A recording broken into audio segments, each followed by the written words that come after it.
Oke, selamat malam teman-teman. Assalamualaikum warahmatullahi wabarakatuh. Sebelumnya perkenalkan, saya Gloria Silaban dengan NIM 241151510643. Di sini kami mau presentasiin data yang kami kerjakan untuk tugas penambangan data. Di sini juga sebelumnya kita dari kelompok N. Di sini ada teman saya atas nama Bagas. Boleh disebutin Ya, NIM-nya? perkenalkan nama saya Bagus Juga Pangestu dengan NIM 2411510015 dari Prodi Teknik Informatika Universitas Budi Luhur. Oke. Selanjutnya ada teman saya Iqmal. Silakan Iqmal perkenalkan diri. Halo, perkenalkan nama saya Iqmal Firmansyah dengan Prodi Sistem Informasi NIM 241251105. Oke, mungkin di sini kita mau mulai bahas tentang data dan data yang kami kerjakan di sini ialah data mental health. Untuk selanjutnya saya persilakan pada teman saya Bagas. Oke. Di sini saya ingin menjelaskan di sini saya ingin menjelaskan perihal dataset yang kami telah kerjakan. Di sini kita memilih dataset student mental health. Di sini kita punya data training yaitu 91 dengan atribut jenis kelamin, umur, IPK, year studi, dan di sini klasifikasi atau labelingnya di sini depresi. Jadi di sini kita mencari tingkat depresi dari suatu mahasiswa, dari seorang mahasiswa maksudnya. Nah, di sini kita ada data testing, ada 10 data testing. Dan di sini langkah penyelesaiannya, yang pertama kita harus tentukan nilai K. Kenapa di sini kita harus menentukan nilai K? Karena nilai K itu adalah parameter dalam algoritma data mining menggunakan KNN atau K-nearest neighbor. Nah, di sini ditetapkan nilai K-nya yaitu 5. Kenapa saya pilih angka ganjil? Karena kalau saya memilih angka genap, datanya itu tidak bisa diselesaikan karena KNN itu bersifat voting. Jadi siapa yang paling banyak data tersebutlah yang benar. Nah, yang kedua kita hitung jarak antara data training dan data testing menggunakan rumus Euclidean distance. Nah, di sini rumusnya yaitu akar data training di sini akar pengurangan data training dikurangi data testing dipangkatkan 2. Setelah itu kita urutkan jaraknya dari yang terkecil hingga yang terbesar. Setelah itu kita tetapkan klasifikasinya depresi ya atau tidak. Di sini telah kami hitung testing yang pertama. Di sini testing yang pertama itu yaitu ada 2 yes dan 3 no. Berarti testing yang pertama klasifikasinya yaitu no. Yang kedua di sini kami hitung juga jarak Euclidean dan rankingnya telah kami urutkan juga. Di sini data testing yang kedua ialah ada 4 yes, 7 no. Di sini kenapa bisa sampai 11? Karena di sini ada beberapa data yang sama. Jadi itu termasuk 5 urutan terkecil di KNN. Di sini ada datanya sama 1 dan 1. Habis itu ada lagi 1 dan 1 lagi. Karena di sini sifatnya data yang ngacak, jadi ada beberapa data yang double. Jadi di sini ada 11 totalnya. Tapi tetap di sini ketemu jumlah no-nya ada 7, berarti klasifikasinya data testing yang kedua itu depression atau labelingnya no. Yang ini data testing 3.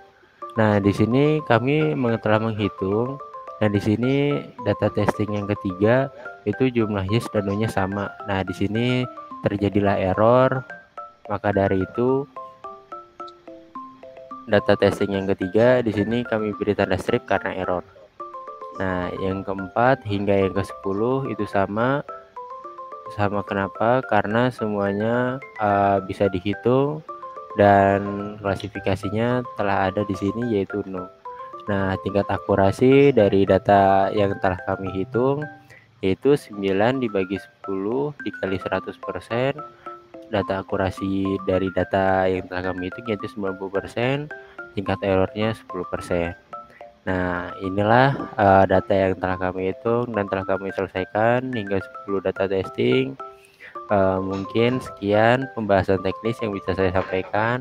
Mungkin nanti dari teman saya ingin ada yang disampaikan kembali. Terima kasih. Wassalamualaikum warahmatullahi wabarakatuh.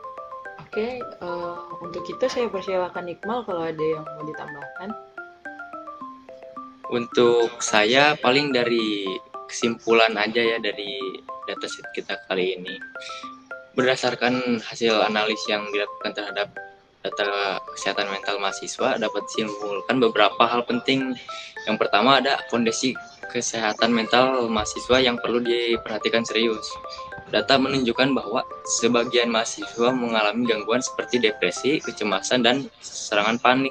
Kondisi ini dapat dipicu oleh beberapa faktor seperti tekanan akademik, sosial, dan kondisi pribadi. Yang kedua ada penerapan data mining efektif untuk analisis psikologis. Metode K-means clustering terbukti mampu mengelompokkan mahasiswa berdasarkan kesamaan karakteristik akademik dan psikologis. Klaster yang terbentuk membantu mengidentifikasikan kelompok mahasiswa dengan risiko rendah dan tinggi terhadap gangguan mental. Nah, yang ketiga ada algoritma K-nearest neighbors atau KNN efisien dalam prediksi. Algoritma KNN memberikan hasil prediksi yang cukup akurat ternyata terhadap potensi gangguan mental berdasarkan data historis. Dengan menggunakan atribut seperti IPK, usia, gender, dan status psikologis, KNN mampu mengenali pola-pola risiko dengan baik. Yang keempat ada analis bersifat preventif dan proaktif. Tidak hanya bersifat deskriptif, analis ini juga bisa menggunakan untuk deteksi dini mahasiswa yang berpotensi mengalami gangguan mental bahkan sebelum gejala muncul secara nyata. Yang kelima ada pentingnya pengembangan dan pemutakhiran data.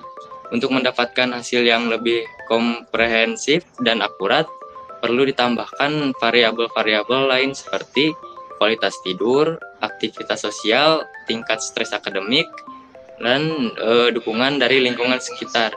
Selain itu, pembaruan data secara berkala diperlukan agar model tetap relevan dengan kondisi mahasiswa saat ini. Berikut penjelasan kesimpulan dari saya. Mungkin ada yang ditambahin dari Gloria. Oke, baik. Terima kasih Iqmal sebelumnya.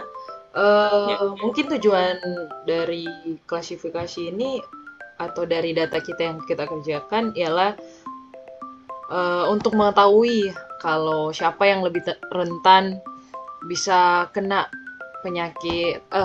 bisa kena tentang depresi, baik itu dari segi usia atau jenis kelaminnya. Dan juga mungkin data ini bisa membantu kali ya teman-teman buat bikin kayak misal pemerintah, organisasi, atau mungkin program kesehatan dari kampus supaya buat program kesehatan mental lah yang sesuai dengan kebutuhannya masing-masing. Itu aja sih. Ada lagi yang mau ditambahkan nggak teman-teman? Udah nggak ada. Cukup sih.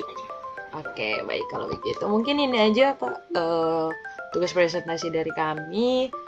Kalau mungkin ada kesalahan dan kekurangan kami mohon maaf. Sekian dari presentasi kami. Sekali lagi kami ucapkan Assalamualaikum warahmatullahi wabarakatuh. Waalaikumsalam warahmatullahi wabarakatuh.